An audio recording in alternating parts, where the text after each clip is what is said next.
એ આમાં કેટલા પેરવાયેલા છે વિવેક કોણ છે આમાં જલ્દી બોલો જરાક આવાજ આવો ને તો મને વાત કરતા ફાવા આવે તમને વાત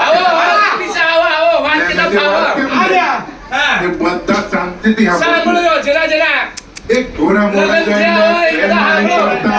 અરે હા ભાઈ બોલો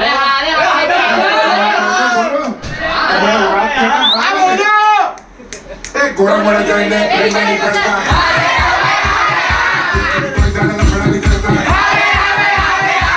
ઘોડા મોડા જઈને પ્રેમમાં નીકળતા